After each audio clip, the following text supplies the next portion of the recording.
I want to discuss with you here the basic violations of opening principles today, which is development. Now, development in the opening, it's like learning alphabet before you start reading.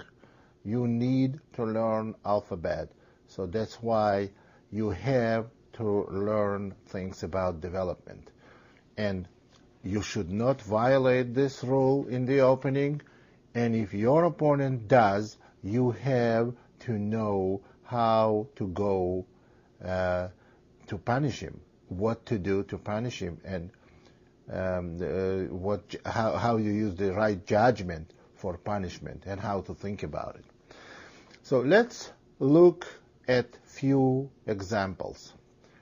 Well, the example one we're going to take in the game of between two top grandmasters of that time, between Larsen, who was one of the greatest GMs in the history of the game, and Boris Spassky, who was obviously one of the top players in the world for a number of years, and he was world champion too. Okay, let's look at that game. This game took in a match USSR versus the rest of the world, and Larsen was white. Larsen knows, obviously, he doesn't have to be explained about the basic rules, but he liked to bend a little bit too much to violate some of the principles of the game. He liked to do that, and he actually invented some new principles as well. So he was extremely talented, innovative, and creative player.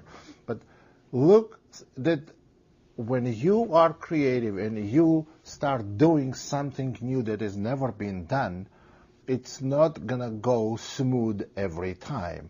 And do something of suspicious value against the player of Spassky's caliber will not go unpunished.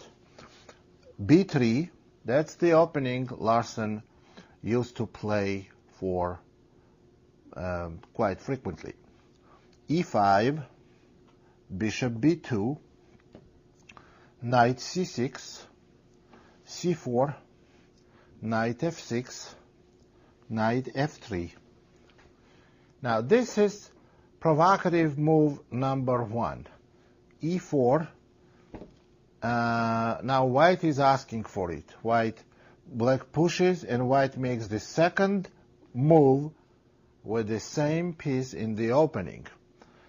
Bishop C5, knight takes C6. Again, we talked about this on a previous tape, on earlier tapes, that taking white made one knight F3 move, the other knight D4 move, and then third knight takes C6. 3 moves with the piece that captures the piece that made only one move. Right now, after D takes C, you can notice, and this bishop is developed too, so you can notice that already white is significantly behind in development. Now, E3, bishop to F5. Black is beautifully developed and preparing to castle on the queen side and attack on king side. Queen C2 and queen E7, clearly preparing the castle long. Bishop E2, and as expected, black castles long, and white goes F4. Now why F4? Because if white castles now, black has great chances to start kingside attack with H5, bishop D6, maybe H4, H3, or G5, G4, or maybe even bishop G4. And after white castles, if they go after h5, f4, obviously white is gonna open position with g5, and files will be opened on king side. So Larsson decided to wait with the castling and go f4 immediately. Black goes knight g4. Now this is directly aimed for king side. Now this knight is very pasty, so it's very difficult to get rid of this knight. Now white doesn't want to take the knight because bishop is going to take, and now white controls all the white squares, including d3 square for the rook. But on the other hand, you cannot attack this knight, because after h3, queen h4, white can instantly resign, because on king d1, knight f2 check, and king f1 will lead to a checkmate. So the move was made by black is g3, stopping queen h4 check, and preparing h3 for a next move. Now after g3, black goes h5. And now white is in serious trouble. In trouble because h4 is a threat to open the h file. So white goes h3, and black plays shocking h4. Now white is paying big price for delayed development and having king in the center. Pawn takes g4, and pawn takes g3. And now we see that black is totally lost. All needed here, couple of accuracies and couple of final blows by black, which were perfectly delivered by Spassky. White cannot play rook takes h8, because after rook takes h8, there is a rook h1 check threat that white has no defense from. So the move was played by white was rook g1, and now rook to h1. That's a killer, instant killer move. Rook takes h1 and pawn to g2. And you can see that if white goes rook g1, then queen h4 check, and after king d1, there is a queen h1, and it's all over. So in this position, after g2 move, white played rook f1, and black played queen h4 check. King d1 is forced. Pawn takes rook check, making a queen. Bishop takes f1. Bishop takes g4, and game ended. It's a mate in a couple of moves after king c1 and queen e1 check. And you see, this is like on the world's highest level, the game. And even the strongest players have to obey the basic rules. And Larsson did not in this game. And you see the game ended, he got practically checkmated. And you see the knight on b1, rook on a1, bishop on b2, and queen on c2. They are totally out of play. They are absolute spectators of a disaster. So that's how game ended. This is very, very significant and very, very powerful game played by black. And I should say a lot of credit has to be given to white for poor judgment and poor play. So next example I want to show you is very interesting to some extent. It's an opening that I widely publicized on my previous tapes in a Scotch Gambit. But Scotch Gambit is a very positional opening, but there is a couple of sub-variations that black can play. E4, E5, knight F3, knight C6, D4, ED, bishop C4. And in this position, normally black should play either knight F6, which is Scotch Gambit, or bishop C5, that is Gioco Piano. And in both cases, in my opinion, white has some advantage. However, there is another line that in both cases, actually, in the openings in the moves I just mentioned, bishop C5 and knight F6, white eventually gets its pawn back. But if black plays bishop B4 check, white is not going to get their pawn back. White is going to be pawn down whole game. And let's see what's going to come out of it. Why is it so good for white? And why is not recommended to play bishop B4 check? We go pawn C3, pawn takes C3, and now theory does recommend castle for white, which is okay move, but what I like very much is pawn takes C3. And now, in my opinion, black is in serious trouble. Black is in serious trouble. There is no immediate threat. The bishop is hanging. There is no immediate threat after bishop moves. But where should bishop go? There are four acceptable retreats from the bishop, by the bishop. Bishop A5, bishop C5, bishop D6, and bishop E7. Bishop A5 is the main continuation. All other moves are a lot worse. So let's leave the last continuation, bishop A5, for the end, and let's look at the other three. Bishop D6 should not be seriously considered because black is slightly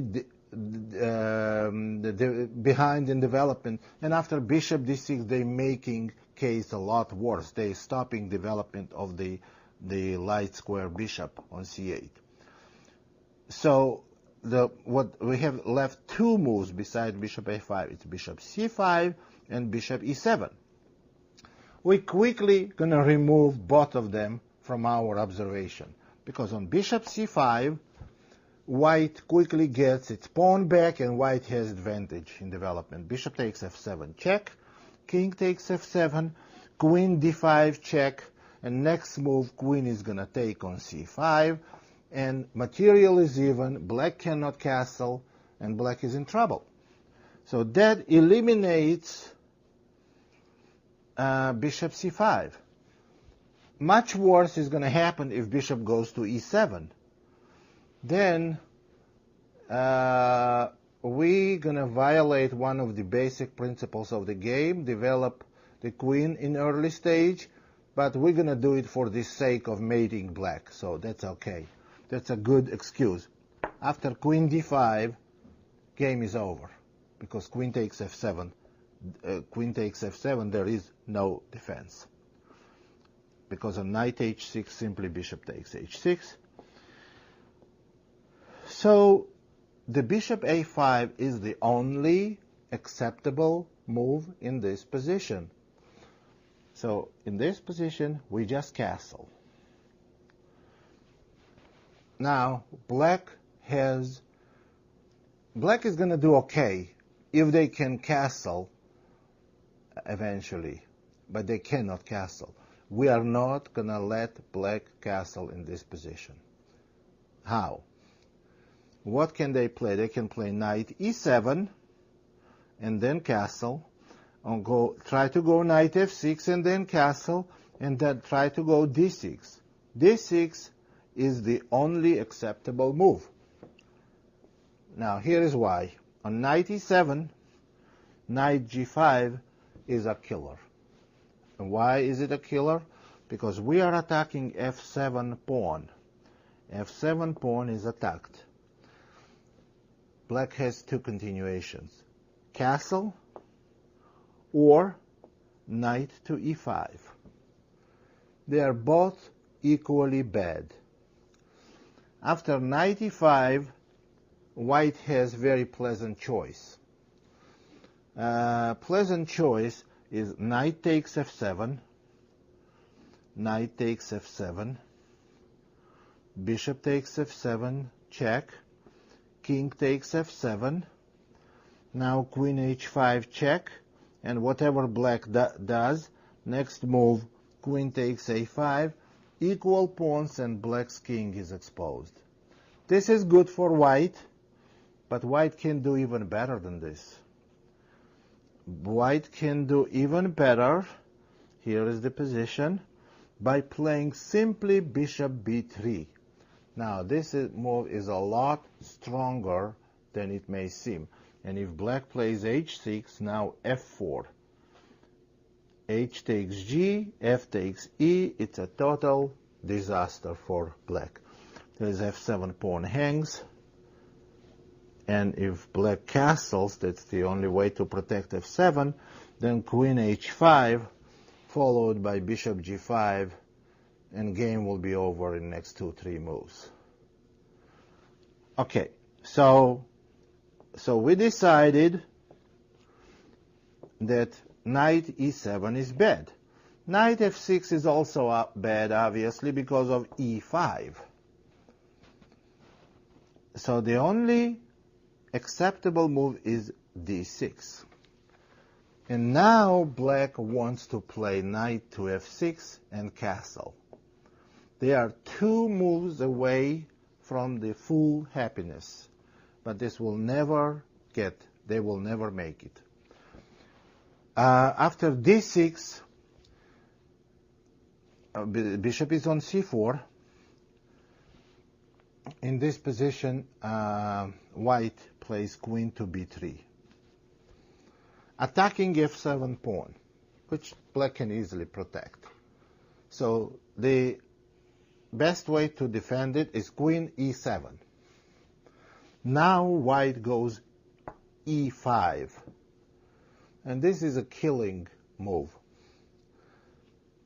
Black cannot develop, and also black cannot allow white to take pawn on d6 because that will enable white to put rook on e1. So in this position, black has to capture e5 pawn. They have to do it with the pawn. Again, knight takes e5 is bad because knight takes e5. Now, if queen takes e5, then bishop takes f7. And if pawn takes e5, then queen b5 check wins black bishop on a5. So that means that black has to capture e5 pawn with the pawn. And now black is again 2 moves away from castling. But here, white keeps developing and black keeps going around without getting any help in development. Bishop to a3, attacking black's queen. Black queen has to move, and black queen has to keep an eye on f7 square. Queen f6. And now white brings the last minor piece into the game. Knight to d2. You see knight e4 is coming next. Black goes knight e7, and black is as close as ever to castling. Castle is next move they want to do. Here comes knight to e4, queen g6, and after bishop takes e7, it's all over. Now, let's go quickly through the choices black has here. Choice 1, knight takes e7. What we can do, we can go knight e to g5, attacking f7. He forced to castle. No other move. And now knight takes f7. Rook takes f7. Knight takes e5. The end. Okay, let's go quickly through the other possibilities. King takes f7 we cannot seriously consider for black, because after queen a3 check, king e8, rook e1, now we know he is never gonna castle. Not in this game anyway. So queen this is out of question. And the last move is queen takes e4. That's white has very deadly continuation here, and a very deadly continuation is simple. Bishop goes back to a3, and now the bishop on a3 is like an X-ray bishop. It completely controls this diagonal. f7 pawn hangs, and after queen g6, rook e1, it's just a matter of very few moves until black is going to get checkmated. It's just blown away. So this position is over. Or even knight takes e5 is very powerful, because after knight takes e5, just imagine what can happen after queen a4, queen b5 check, attacking almost every piece on the board, and after knight c6, rook e1 check. Just this, look at this picture. Every one of white's pieces attacking every one of black's pieces. Black does not have a prayer here. Check, and after bishop e6, queen takes b7, and black is gonna lose like 4 or 5 pieces in the next few moves. Everything is over. So that's why, black was way behind in development. They went in the opening part of the game pawn hunting, and when you do that and you play against a reasonably strong player, you do not get away. And some people play like this in the earlier stage of their career, and they get away several times, and they keep playing it. It's like a little child. When he does something, some bad things, and gets away with it, he keeps doing it until he gets punished. So once they get smacked, they will stop doing it. That's why it's very, very important for you to help those people by killing them once or twice. Then they're going to stop doing this. It's good for them. They're going to learn something. It's good for you. You're going to score points. So everybody is happy. So let's go to the other example. e4, e5, knight f3, f5. Now, can this be recommended for black seriously? No. No, because this is violation of every rule we stand. Now, they go f5, they opening position, they opening their king position, they're not developing. Knight takes e5. Now threatening queen h5 check, so queen f6 is a theoretical move. And the move I like in this position, there are a lot of ways to get an advantage for white, but the move I like is knight to c4. Now, if he plays pawn takes e4, we go knight c3. We attack the e4 pawn. Queen g6 is the way to protect it. Now we go pawn d3. We attack this pawn again. Now, if black takes the d3 pawn, we take it with the bishop. And black takes on g2. Let's summarize the situation here. White has 3 pieces developed. Black has 1 queen developed. How many pieces does black has developed? 0. Not 0, minus, because queen on g2 is going to cost them more time to waste to get back. This is a totally lost position, because if nothing else, we can go bishop e4, protect the rook, king h1. Now queen e2, threatening discover check, and if black defends, bishop e7, then bishop f4, and castle long. Just take a look at this position. White has everything developed, black has nothing developed. Is it worth one pawn? If you think it's worth a pawn, if you think that black is okay, you are in the wrong business. Choose different game. So this is over. So this is another way of punishing. We are not gonna. I'm not gonna teach you here how to finish the position where you have every piece developed and your opponent has nothing developed. This is something you have to learn, those kind of things, from different sources. So let's look at the position. I have here the very famous variation of Zemish, King's Indian, knight c3, bishop g7, e4, d6. This was a game that I played several years ago against one of the American GMs. And f3, castle, bishop e3, c5. This is very famous. Pawn sacrifice, d takes c, queen takes d8, rook takes d8, bishop takes c5, knight c6. White has an extra pawn. That's a pawn sacrifice, and it's very double-edged. So what happened in this game? White played knight d5. It's still part of the opening. Knight takes d5, pawn takes d5,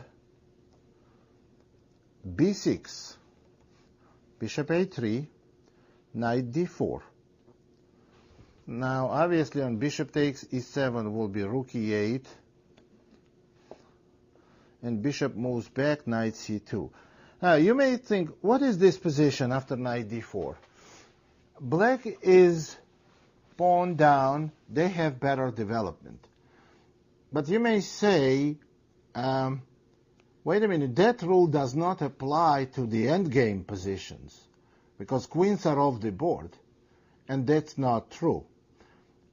If queens are off the board, that does not make it endgame, because we still have enough pieces on the board to consider this position as a middle game position. This is 100% middle game position. And after knight d4, white castled long, black goes e6, and taking on e6 is not good for white because bishop takes e6, and black has absolutely dominating development with rook c8 check next move. So the bishop e7 is the one possibility in this position, and knight e2 is the other possibility in this position. And this is still theory, still opening. This is known in the modern theory. Knight e2, that's the way white protects d5 pawn. Now if black takes on e2, bishop takes e2, and rook protects d5 pawn. So what black does is plays knight b5, bishop, and now bishop on a3 is hanging, which is not, it's very dangerous for white if black takes the bishop on a3, and bishop e7 has to be played. Black goes rook d7, and this is theoretical position. My opponent failed to make correct move, which is bishop to g5, and instead he played d6, pawn d6. This is a bad move, and after this move, white is in trouble. Now let's see, why can white be in trouble? Their development is maybe the same way as black's. Black goes bishop e5, and now white sees that black simply wants to take the pawn back on d6 and have a better position. So white plays f4, bishop takes d6, and now if bishop takes on d6, knight takes d6. Now you see that white is way behind in development. Now the pawn is hanging on e4, bishop is going to go to b7 and rook d8. And white did not even develop the king side yet. So in this position, white decided to play bishop f6 and offers a draw. Bishop is on c8, and they offer a draw because, well, actually black played bishop b7, that's what white anticipated, and now e5. And here white was thinking that since this bishop is pinned on d6, black has to play rook c7 check, and after king b1, move the bishop on f8, and then knight g3, and white somehow concludes development. But that's not so. Before white concludes development, white creating one threat to the bishop on d6. Now, we do not have to play rook c7 check. What happened in this position is not rook c7 check, but rook c8 check. Now this move looks like a mistake, because after king b1, black's dark square bishop is in trouble. But in reality, black has a mating attack in this position. Now, white is way behind in development, and every one of black's pieces is ready to strike. Knight a3 check. This was an unexpected shot, very powerful and decisive. Pawn has to take on a3, and here comes second blow. Bishop takes e5.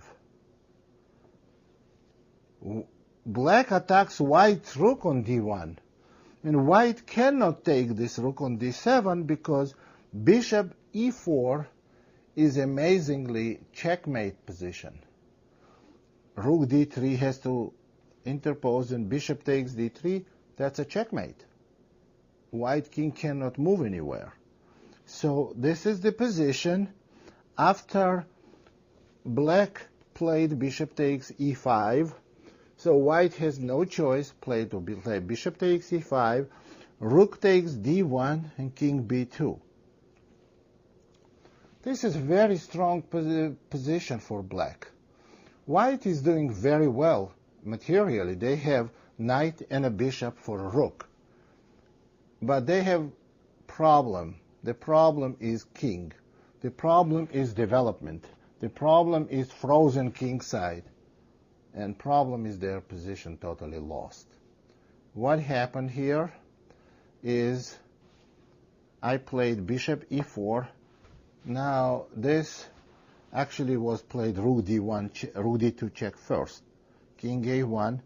And now bishop e4 is extremely powerful move in anticipation of white's response, which is knight c3.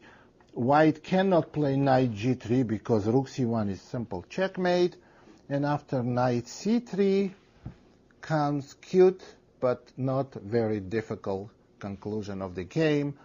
Rook takes c3, bishop takes c3, rook d1 check, king b2, and rook to b1 checkmate. Now, why is this a good example for violation of the opening development rules? You see white, the final position is a checkmate. Final position, white king side is undeveloped. You cannot get checkmated, white, your pieces are not developed. This is a sign of a very, very bad player or player that grossly violated basic principles, which mostly bad players do. Well, but we saw even players of Larsson's caliber did, and I don't want to name the player I played this game against. It's another American, very well-known grandmaster that played like this, and he also got punished probably nearly the same way that Larsson was, for same reason anyway. So now let's go back and let's look at another very, very familiar, very thematic example.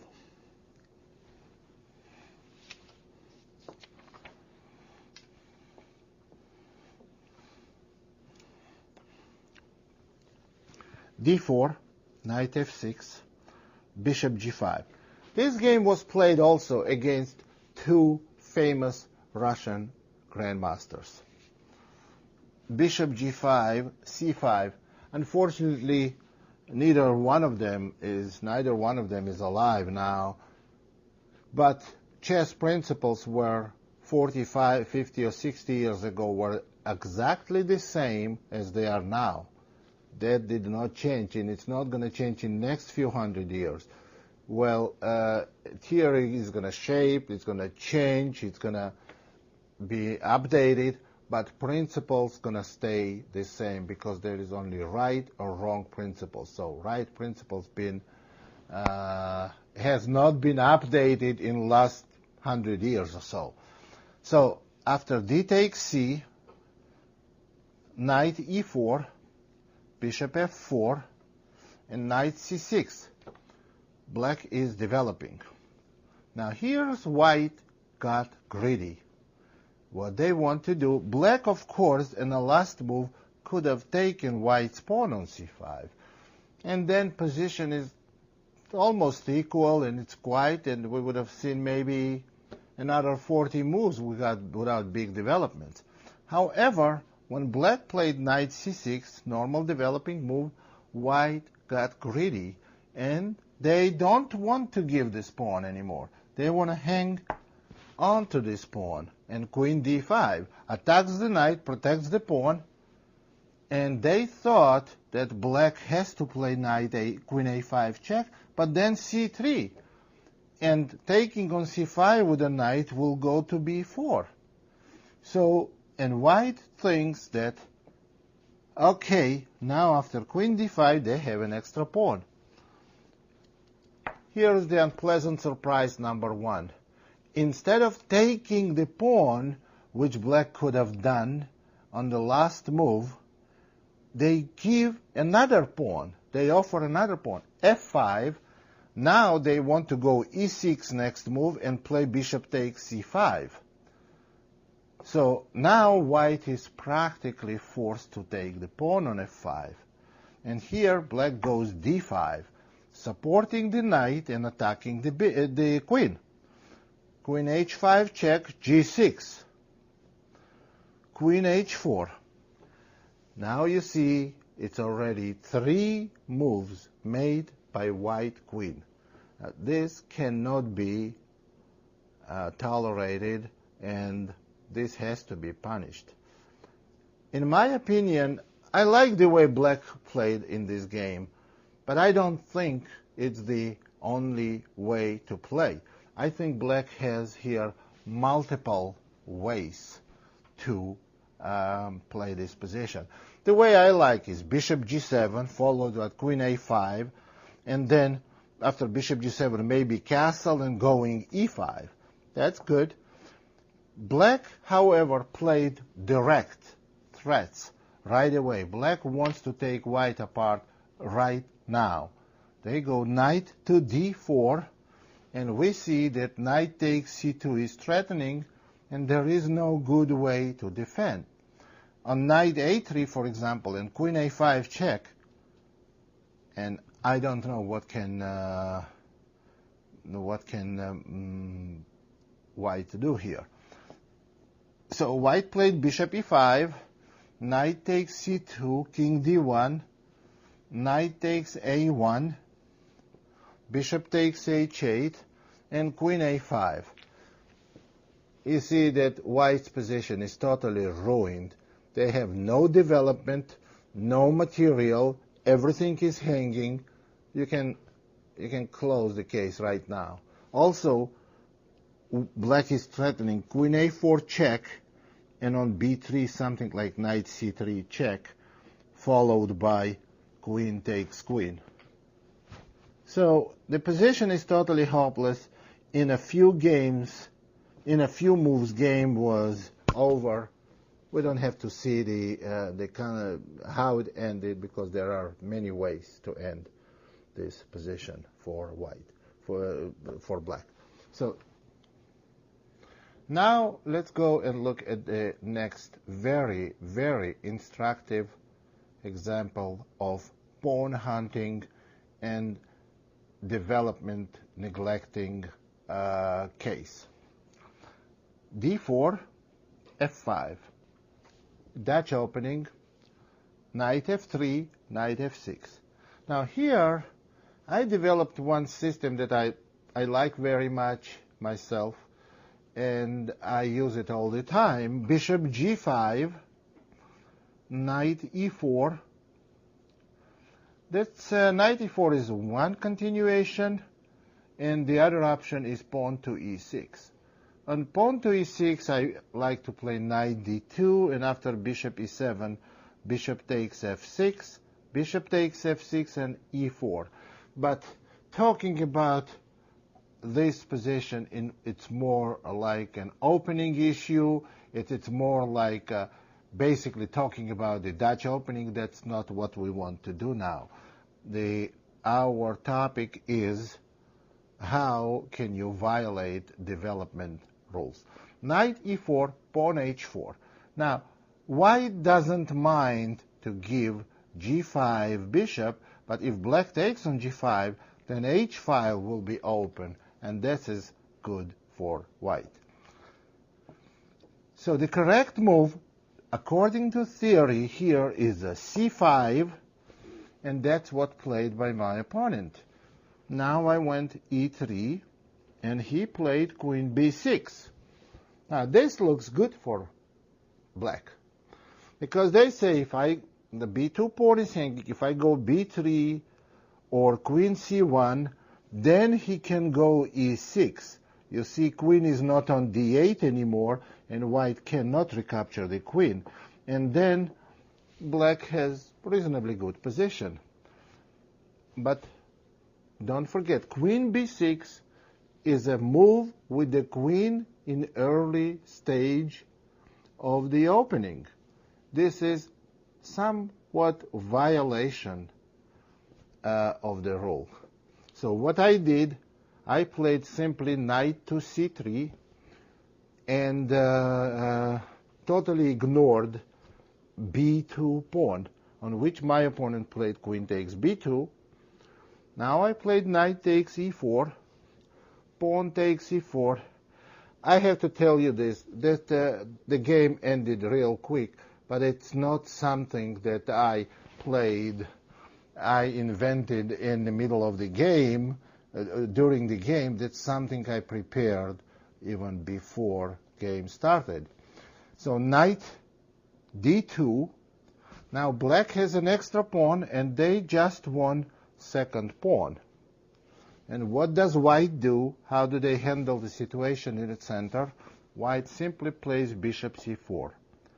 Black plays d takes e and f takes e. Now let's look at this position. White is 2 pawns down. Black has no pieces developed. white has every piece developed. All they have to do is to castle and bring the queen out. The rest, it's like a game that plays by itself.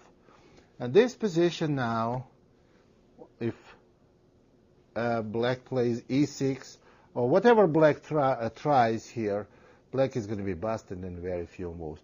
For instance, e6, white simply castles. And you notice that bishop on g5 controls diagonal from g5 to d8, and bishop on g5 cannot be pushed away, because after h6, believe it or not, queen h5 is a checkmate.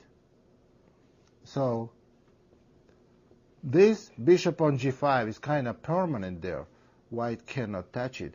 And if black plays d5, I would say, I don't know now exactly what would I have done, but I believe in overwhelming advantage here for white. And I have several good ways to go. Right. Well, first of all, now, knight takes e4 may be very good. If black takes either one of these pieces, queen d8 checkmate. Well, the other very good continuation is on d5 is queen h5 check, and after g6, maybe simply retreat the queen to g4, because now we created a new threat of bishop f6. So there are many, many ways to take advantage of this overwhelming position. Probably the best move is knight c6. Then I can play maybe knight takes to e4. And after d5, I don't know, maybe knight f6 is decisive. It's a check, and if pawn takes on f6, bishop takes on f6, followed by queen h5 check. Queen is hanging, rook is hanging, queen is hanging, and queen h5 check is coming. Black is totally hopeless. On top of it, bishop takes d5, maybe also very strong. Pawn takes d5, and queen takes d5. Now we're threatening queen f7 check. You know, sometimes this position, you don't have to see exactly where you're going to checkmate your position, your opponent. You see one piece, queen on d5, the other piece, the third piece, and the fourth piece. 4 pieces attacking black's king. 1 piece protects. There can be absolutely no hope for defense. And don't forget, there is a 5th piece of white, rook on a1, is ready to actively participate in direct attack. So black is totally hopeless here. So instead of developing in early stage, you see the queen on b2, that cost them 3 tempos. Black spent 3 moves to take the most important piece away from defense for the price of 2 pawns. Not for the price of to get 2 pawns. So that's a bad idea, and this is the good punishment. So keep this in mind, and I hope you make the right conclusion from everything we discussed now. Thank you very much.